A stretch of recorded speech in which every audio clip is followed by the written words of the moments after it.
President Rodrigo Duterte doubts whether the military would follow orders to go on a suicide mission to fend off Chinese forces threatening Philippine rights in the West Philippine Sea. Madali sabihin yan eh. Pag sinabi ko sa military, pati police, pumunta ka din, mag-suicide kayo. Do you think they will follow me? Kung ako ang military, ako ang general, utusan mo ako na pumunta ka doon, magpakamatay ka, samahin mo yung sundalo mo. Bingo, fuck you. Why do I have to do that? Duterte, who's also the commander-in-chief of the Armed Forces of the Philippines, frames any military action against China as a suicide mission, given the latter's military might. Sinong gagawang susunod sa iyo? This is an armed forces of service, not suicide. The Duterte administration has come under intense criticism for turning a blind eye to China's aggressive actions in the West Philippine Sea. Communications Assistant Secretary Mocha and celebrity Kris Aquino trade barbs via social media.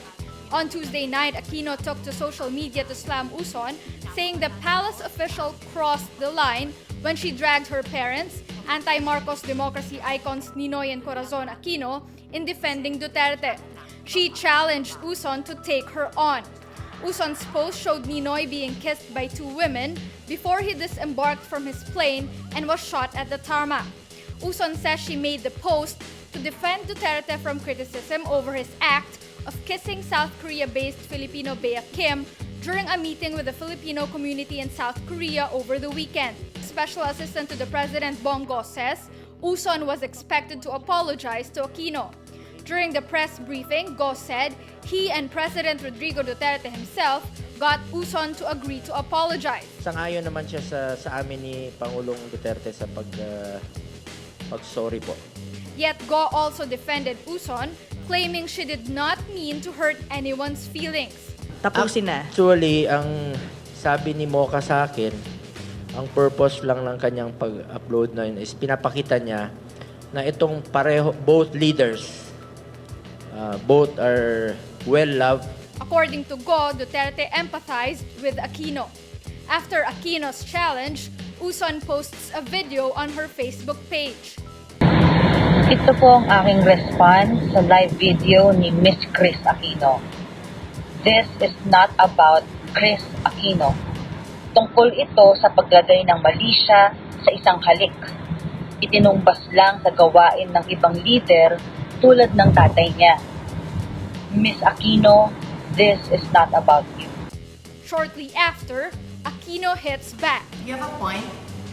It is not about me. It is about my father. But, you have to accept this fact.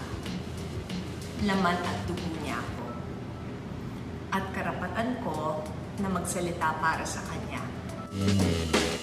Actress Heart Evangelista shares sad news on Wednesday, telling followers that her baby's heart stopped beating 3 months into her pregnancy. In her Instagram post, Heart said, "There are not enough words to express how heavy my heart feels. But I know it's important to share this because it's part of my motherhood journey." At this week's doctor appointment, just as we hit the 3-month mark, we found out that her heart stopped beating. The baby would have been her first with husband Senator Francis Escudero, whom she married in 2015.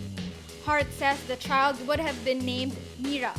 Back in May, Hart also revealed that they lost Mira's twin. Saudi Arabia began issuing its first driving licenses to women on Monday, June 4. 10 Saudi women swapped their foreign licenses for Saudi ones as the kingdom prepares for the historic end to the ban on female drivers on June 24. The move is part of a liberalization drive launched by the Crown Prince Mohammed bin Salman as he seeks to modernize the petrostate. Next week, an additional 2,000 women are expected to join the ranks of licensed drivers in the kingdom. The official Saudi press agency said the swap came after women applicants were made to undergo a practical test.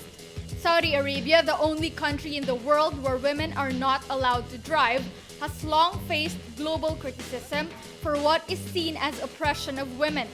The milestone follows a government crackdown on women activists. Saudi Arabia detained 17 people for, quote, undermining the kingdom's security.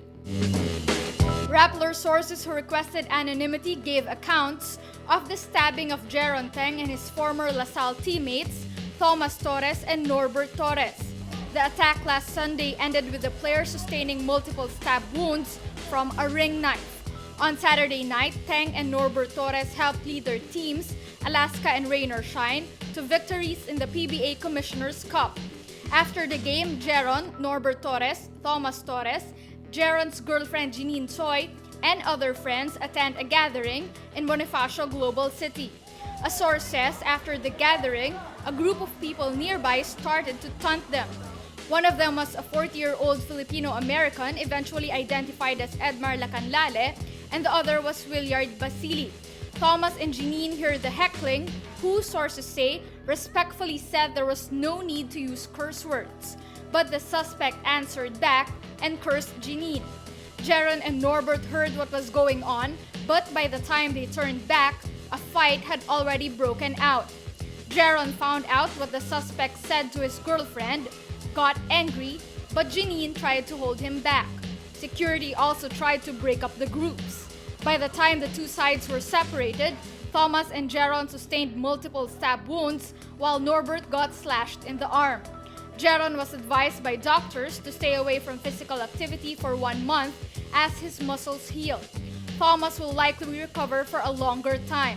He got stabbed in both arms, which tore his right triceps. He also got slashed on his right chest. Thomas will need to undergo physical rehabilitation.